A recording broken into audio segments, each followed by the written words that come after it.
The Defi Azimut speed runs in Lorient were breathtaking. The Imoca boats put on a show, reaching speeds of up to 30 knots. These spectacular speed runs were in conjunction with the 48-hour two-handed race along the coast of France starting in Lorient. You can see our Defi coverage of the start and finish on our World on Water YouTube channel. It's fantastic.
This is your weekly sailing highlights show, The Global World on Water, September 29, 2023.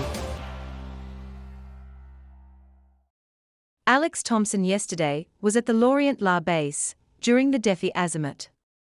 He was asked what he thought of the Imoca Class today, and his answer was, phenomenal. Alex is working with the L'Occitane sailing team. The Defi race, which combines tactical decision-making, navigational prowess, and physical endurance, will undoubtedly test the team of Clarisse Crémer and Alan Roberts' skills. With this being Clarisse's first race with her newly launched team, and having such a strong co-skipper sets the duo up for a strong start to their season. Well, we're here in Lorient and we're standing on L'Occitane en Provence, and we're here for the Defi Azimut. When you say 35 boats in this race, it makes me smile because, it shows just how quickly and how big Imoca has come. The heart of ocean racing is in Imoca. That's something I'm very proud of. And it's going to be the first opportunity for these new boats to be able to perform against each other. There's always races within the races, and I'm always looking back to see what the daggerboard boats are doing, and it's become the stepping stones. People start at the bottom and they work their way up. Makes it very interesting as a sailor and as a technician, to think of the new ideas, the new ways to make progress. Ultimately, the progress is just incredible. Where we've come in 20 years is just phenomenal. We are Sailing Only Media. Please subscribe, share, like, and check the alerts bell. After only 45 races at 5 regattas, the two rival leading crews finished on the same 198 points aggregate. But as Platoon beat prowess in this final event, 4th to their 8th, Harm Mullesprit finally adds the 2023 season championship to the Rolex TP52 World Championship that Platoon won last month by a single point over prowess. It's a top-level series, and these results prove the close competition on the water. Well, the time has come, the big Saturday showdown on the Bay of Palma, racing out of Puerto Portals. It's always a great honour to have the 52 Super Series here in Puerto Portals because we love this class. A lead of 3 points for Platoon going onto the water ahead of prowess. Prowess are the long-time series leaders, and there's a 30-point gap back to third, so there's every chance that these two boats will fight it out on their own. And the 5th and final regatta title of the season's up for grabs, but Phoenix go on the water with a 5-point lead. Well, it's a light, shifty cross-offshore breeze for the first race, 5 to 9 knots. A very even start, quite busy at the committee boat end of the line. Prowess and Platoon are side by side. They split in the upper part of the top beat. Phoenix get round and doing best, lead round the top mark. Platoon are down in 7th and Prowess are in 9th. Platoon jibe off and it's still even, swinging back and forwards through the race. But Phoenix goes through the finish line comfortably, winning the race and taking the regatta title. Winning this regatta is huge. I think we had every condition there was, all in one regatta, and we just managed that well and managed our position against other boats. And at the end of what proves to be the last race of the season, Prowess lead Platoon through the finish line, but with 2 boats between them, the circuit title goes to the German world champions, but only on tiebreak. I tried it so many times and finally we had a little bit luck here, and I'm so sorry for all the bad luck of Prowess. They're the real champions this year.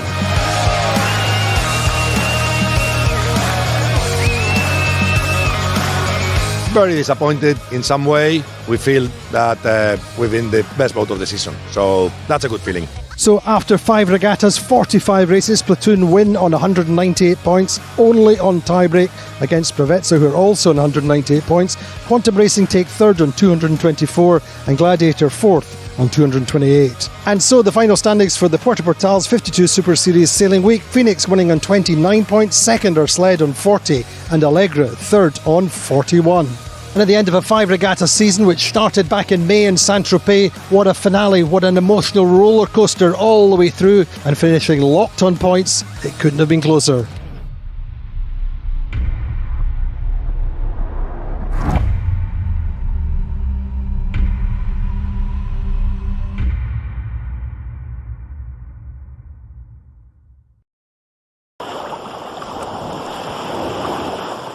In only their first season of Club Swan racing, Eduardo de Souza Ramos, Honda, Brazil, had gone into the deciding final day at the top of the leaderboard, after posting 2 race wins and 2 other podium finishes earlier in the regatta, only to be overhauled by Fastar, Italy, with a 1-2-3 scoreline in the last 3 races.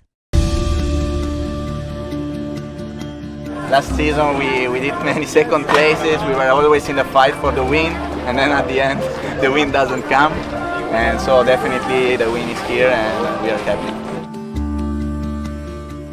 For me, most important is the spirit of the team, not just on board but also when we are home. So combination was perfect this week. I mean, sailing is all about this. I mean, on the driving sailing, when you combine everything together in the same week, even if you are not very trained, you can achieve the winning moment.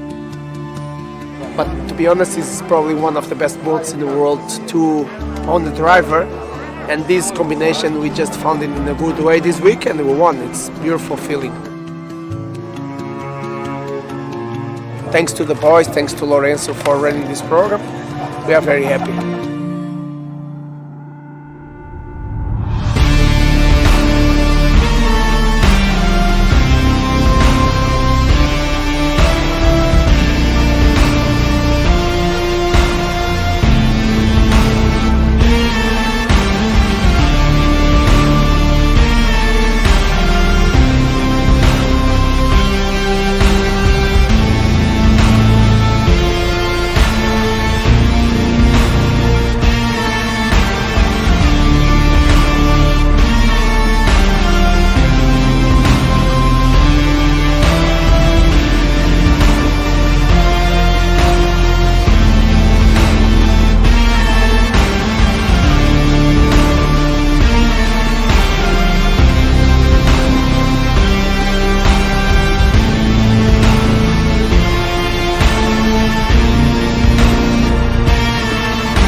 After starting with 112 riders from 28 nations at the start of the 6-day regatta, the final day of competition at a Formula Kite event is all about the top 10.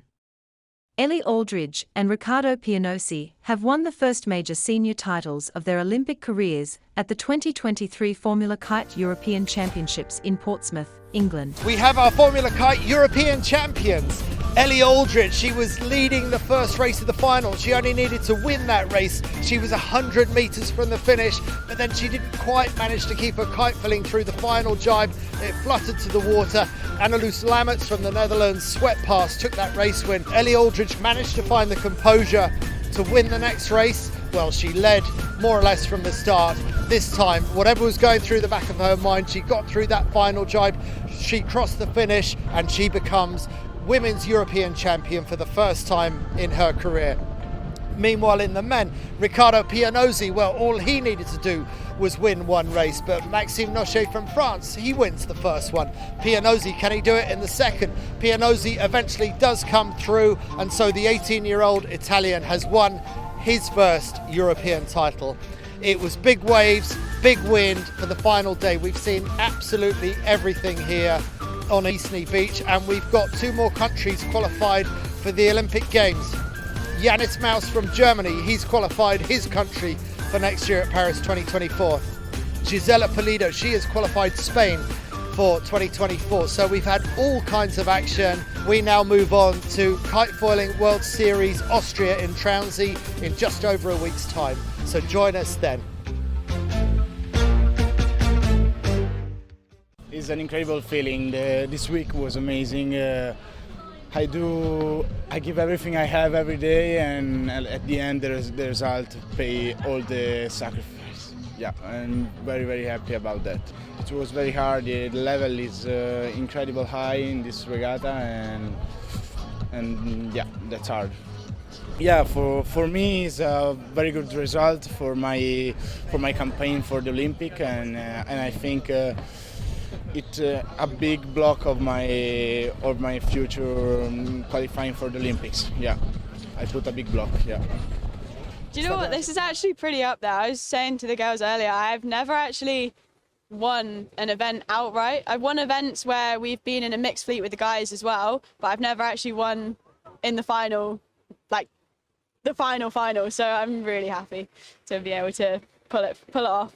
And you just keep on getting better and better. You're closing the gap, and you've turned a lot of thirds into a lot of seconds this year, and finally you've got a major championship victory, and it must feel like things are going in the right direction for you. I think so. Hopefully we'll keep going up next year. I think our squad is really unique, and we're actually really special. We have quite a lot of respect for each other, and we get on really well, and we're kind of like, wow, if we all push each other, then we'll all get better. And then whoever the person is that goes to the Olympics will hopefully then go win a gold medal for all of us. But you know that we're just helping each other, you know? Like we don't think of it in a selfish way. We try and think of it as in a team way. Yeah. Extra special. Yeah, it's so cool to see how many people have come down to watch. Heaps of friends and family and just local people from down here. Hopefully it will inspire more people to get out on the water as well. Yeah, it's big. I don't know if my grandma's watching, but hi. The Annapolis Yacht Club's 3-2-1 Invitational Challenge last week was sponsored by Upward Dog Services, who create you a more balanced dog. 7 prestigious clubs were competing this year from around the US, including the New York Yacht Club, Newport Harbor Yacht Club, St. Francis San Francisco Yacht Club, Ida Lewis Yacht Club, San Diego Yacht Club, and Texas Corinthian Yacht Club.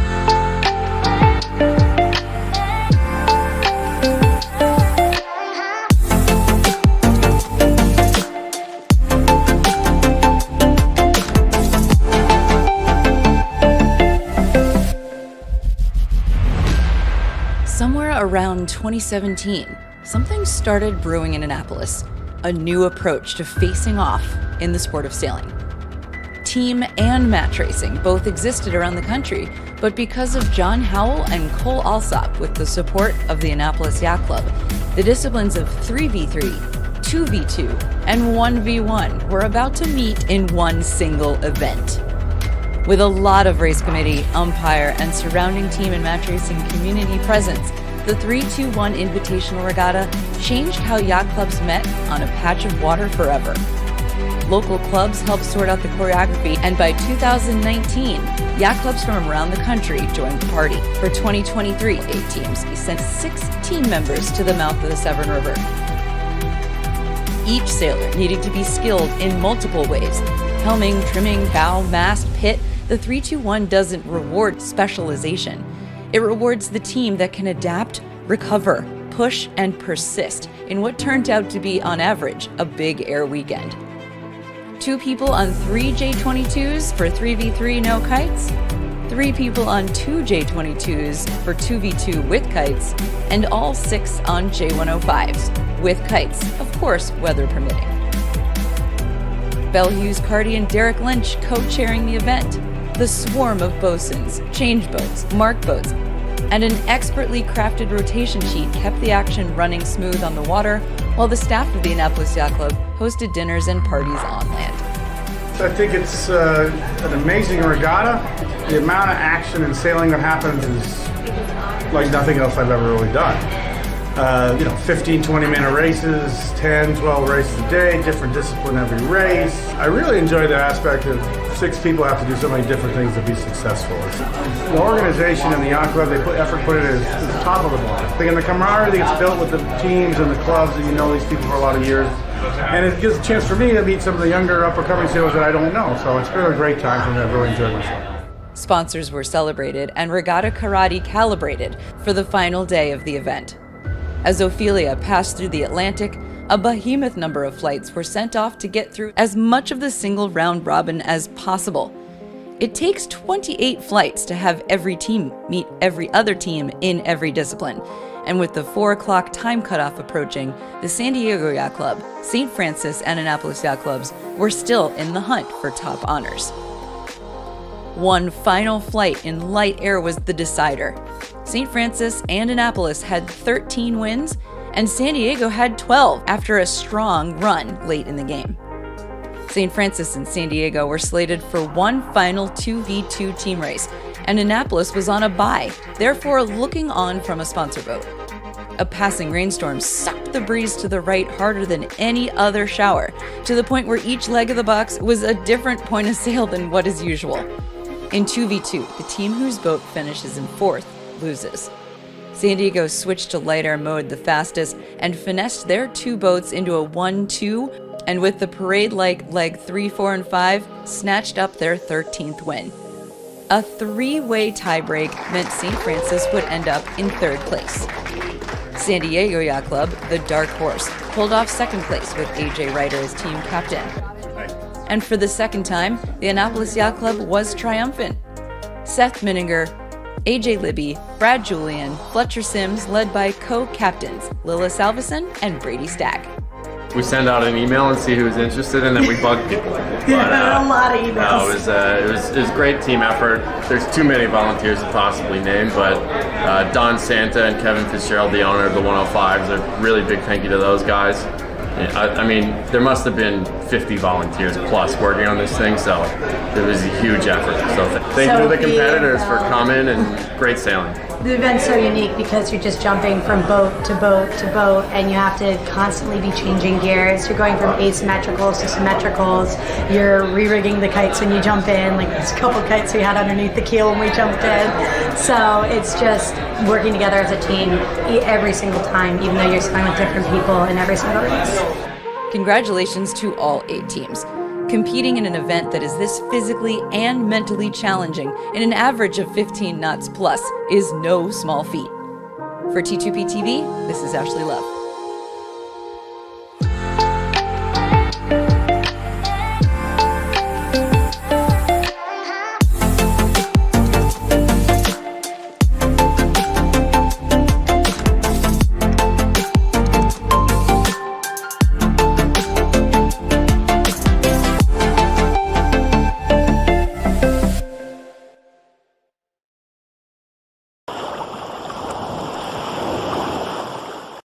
For the Planet by Sam Goodchild and Thomas Ruyant, with Pierre Bourraz as media man, took 3rd place in the Azimut Lorient Agglomeration 2023 Challenge. The 3 men covered 587.1 miles on the Great Circle in 1 day, 20 hours, 02 minutes, and 30 seconds, at an average speed of 13.3 knots. They covered 676.7 miles on the bottom, at an average of 15.4 knots. They finished 2 hours and 15 minutes behind the winner Chiral, and 27 minutes behind second place Massif. Là, c'est un peu le calme avant la tempête quand même. Je pense que pile poil au moment du départ, il y a le petit front qui va passer et ça va monter d'un coup, avec la pluie qui va avec. Le vent est assez shifty, donc il y a des grains un peu partout. Là, on essaye de trouver le bon endroit pour se mettre sur la ligne. Le vent en 2,60, c'est plutôt gauche.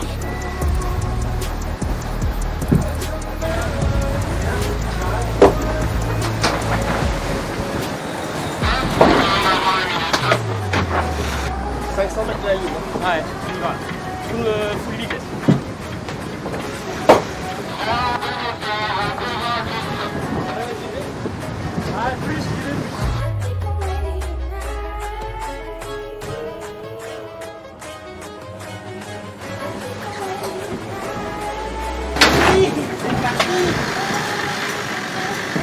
Attention au rec, on commence à bien démarrer.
Passage de la dernière marque.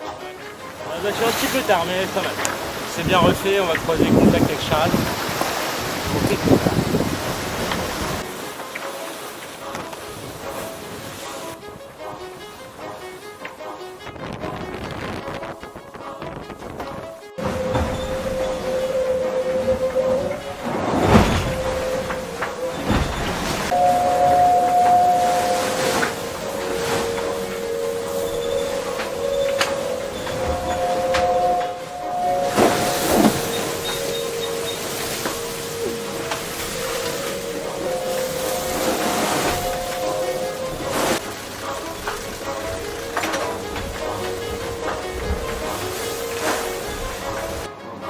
À faire le tour quoi.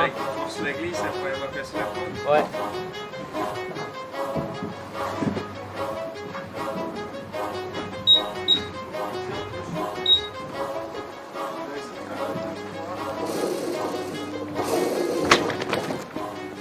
C'était sympa avec Sam là.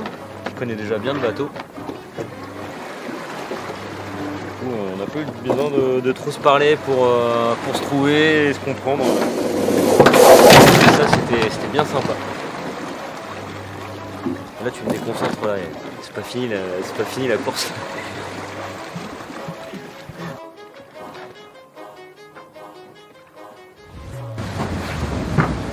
Oui. C'est incroyable. 600 000 avec Thomas, c'est la première fois qu'on a navigué ensemble. Et c'était top, je pense qu'on a bien travaillé ensemble, c'était agréable, tout ce qu'on veut dans un régate.